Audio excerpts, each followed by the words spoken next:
সুপ্রভাত বন্ধুরা, আমি অলিভা আবারও একটি ঝকঝকে তকতকে কিছুটা সময় আপনাদের সাথে কাটিয়ে নেব বলে চলে এলাম। ব্রেকফাস্ট বানিয়ে সবাইকে সার্ভ করে সবার কাছ থেকে স্যান্ডউইচের রিভিউ নিয়ে নিলাম। আচ্ছা, তোমার ভালো লাগছে খেতে? ও দিদা, তোমার ভালো লাগছে খেতে? জোরে বলবো তো, হু কি না? এবার আপনার একটু রিভিউটা দিন। ভালো লাগছে। চিজ হলে আপনার চিজটা বানাবো, দাঁড়াও। সব হোমমেড জিনিস খেতে হয়। হনেস্ট রিভিউ নিয়ে তারপর একটু রান্নার কাজে হেল্প করলাম। অ্যাকচুয়াল বেসিক্যালি রান্নাটা কাকিমাই করেছে। ওই বলে না যে একটু টাচেই স্বাদ বেরিয়ে আসে, সেরকমই একটা ব্যাপার। এরপর স্নানটা সেরে নিলাম। বসে বসে একটু নিজেকে ক্যামেরাবন্দি করছিলাম, বেশ ভালোই লাগছিল। অ্যাকচুয়ালি আমার ছবিপত্র তুলতে ভালো লাগে না, কারণ কি আমার ছবি ভালো আসে না, সেই জন্য হঠাৎ কী মনে হলো আজকে জানি না, একটু ছবি তুলেই ফেললাম। বেশ ভালোই লাগছিল কিন্তু করতে, আর নিজেকেও মাঝে মাঝে দেখতে হয়। এরপর বসে গেছিলাম লাঞ্চে। দিদার তো আগেই খাওয়া হয়ে গেছিলো, বাকি ছিলাম আমি, মা আর কাকিমা। তাই তিনজনে মিলে লাঞ্চে বসে পড়লাম। আর মেনুতে ছিল বিশেষ কিছু ছিল না, জানেন তো। বাঁধাকপির তরকারি ছিল, আর ছিল মাছের ডিমের বড়ার ভাজা, একটুখানি চিকেন ছিল। ব্যাস এই দিয়ে সিম্পল লাঞ্চ আমরা করে নিয়েছিলাম। এরপর একটা ইন্টারেস্টিং পার্ট আছে, দেখুন। আর কারা কারা এরকম করেন এই গরমে, কারা আম খেতে ভালোবাসেন, সেটাও জানাবেন কিন্তু কমেন্ট করে।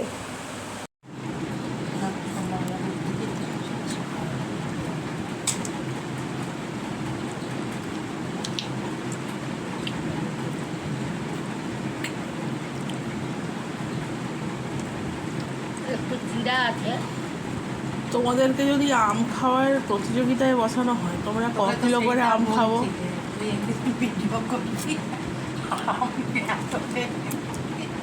লোক মাছ মাংস কত কি খায় দেখায়, দাম খাওয়া ওই যে ভিডিও দেখায় খাওয়াটা, ওটা কি সত্যি কেন জানি না। একদিন আমি একটু আঠিটা পয়সা করে খাও তো। একদিন কলা পাতায় আমি খাবো, হ্যাঁ, এবং এরকম খাবার করবো, ছবি তুলবো। তবে এই পাইটা বেরিয়ে যাচ্ছে, সে পাইটা বেরিয়ে যাচ্ছে, এই খাবুজ খাবুজ করে কি একটা রায় মেয়েটা,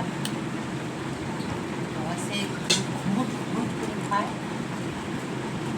আর তার ছেলে আছে দাঁড়িয়ে না, তার বর স্বামী স্ত্রী দুজনে দেখাতে, এখন তো বাচ্চা হয়।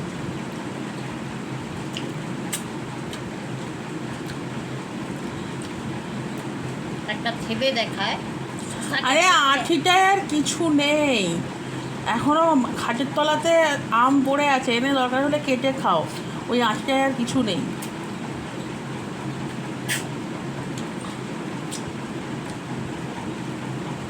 আঠি তো এই জন্যই খেতে ভালো লাগে।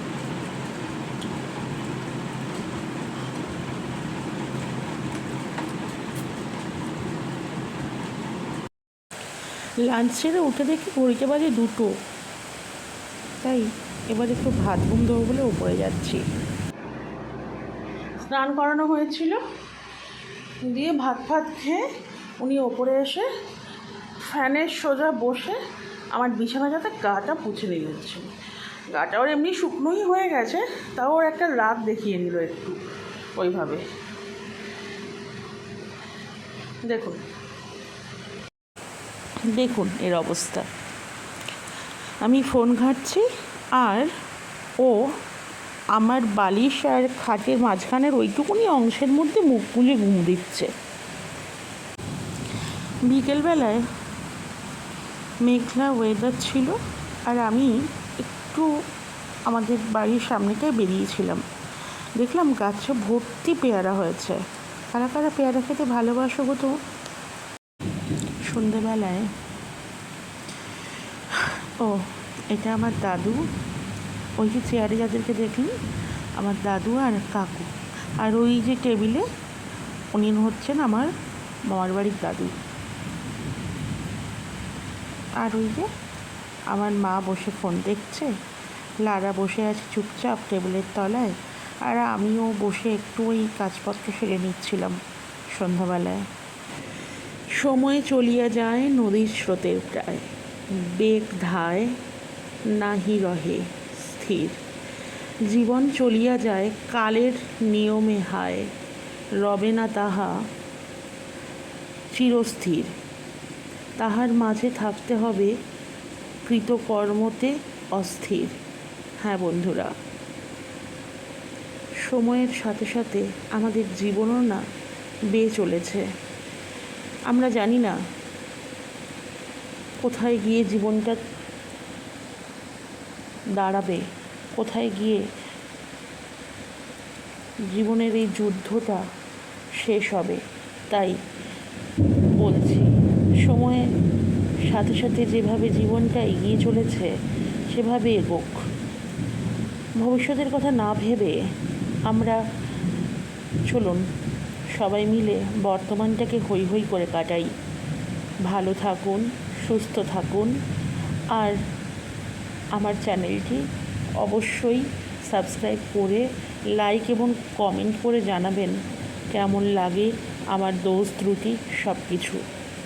আজ আসি বন্ধুরা, আবারও আসবো আপনাদের সামনে আবার একটি নতুন দিনের সূচনা নিয়ে। শুভরাত্রি বন্ধুরা।